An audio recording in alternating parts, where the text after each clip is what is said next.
Here with Anita Soina, we're having a conversation on the involvement of young people in, the event that is coming through, Africa Climate Summit, and generally climate change, because it's a big of a problem, and we need to get so many young people on board. Now, Anita, as a young woman, I want to throw in a question on this.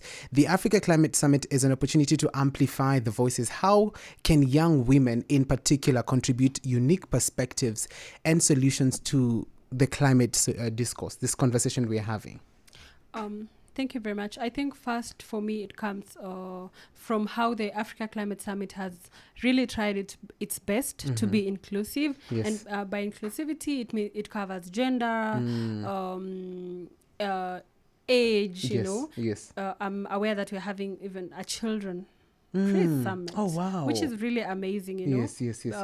Because children are also victims, just like most of the times you'd find women are victims of the worst effects of climate. I mean, we are all victims, but then we are not affected equally. Yes. But to me, I think it starts with a meaningful and genuine engagement again, where intentionally we are brought to spaces to tell our own stories. Yes. Most of the times you get that in most of the conferences, other people do tell other people's stories, which sometimes then they don't come out effectively. Okay. And a good example is ahead of COP27. Yes. A lot of pictures that were being shared of drought-affected areas, dying livestock, and all that.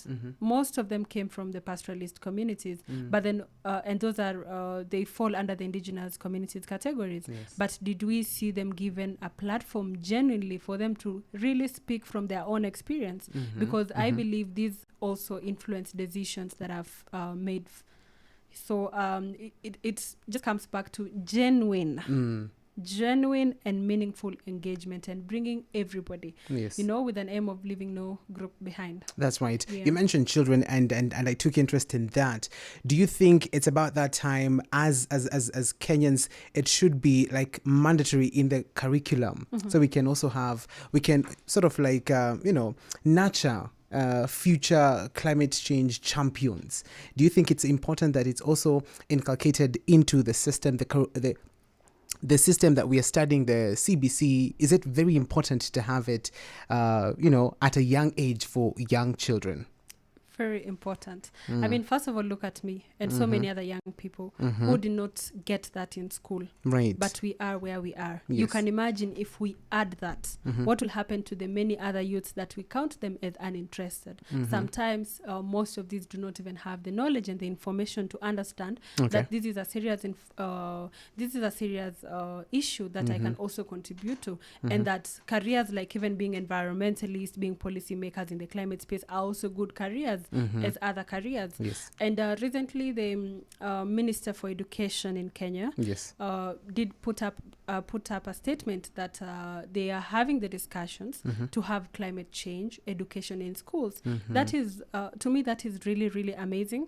In my own organization, I have Kids Corner, where we mentor children. We have activities for children, and strictly on children-to-children perspective, where we encourage children and learners to also engage themselves and just have their conversation as children, because sometimes we also forget that we are talking to children. Yes. There's a language that they may not be able to understand, and all very that. important. And yes. through that, I've been able to see how we have grown to a family of children together with their parents in an organization, just because not the parents are not interested in conservation, but the children were doing things that the parents knew that, okay, my child is interested in conservation. Yes. But now they are growing to become good climate ambassadors. And I'm so glad that they will also be participating at the Children Pre-Summit. And for me, that means that I think the Office of the First Lady has been championing these.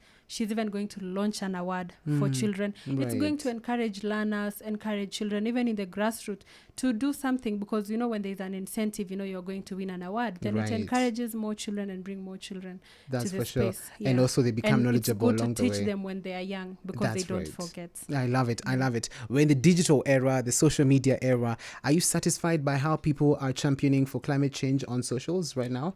Yes, I can say there has been improvement. I personally, I'm a digital and sustainability influencer, and also an SDG influencer. Right. And for me to look at how these communications and digital spaces have been taken seriously in the climate space, I can say it's really, really amazing. Even at the SCS level, there's a lot of use of digital media, because then I cannot be able to come to your house, or I cannot reach everybody. But then how do we take advantage of the technology that we have, the digital platforms that we have? Right. And even at the African Youth Climate Assembly, we are showcasing innovations of young people through digital platforms, through our websites, through the ACS application. And this is for those young people who will not make it to the summit, because we love to have everybody. We love to have but we cannot. Yes. So what do we do? Send us your innovation. We are still going to use our platforms to showcase your innovations and to make you feel part of this, because this is for all of us. Absolutely. Yeah. I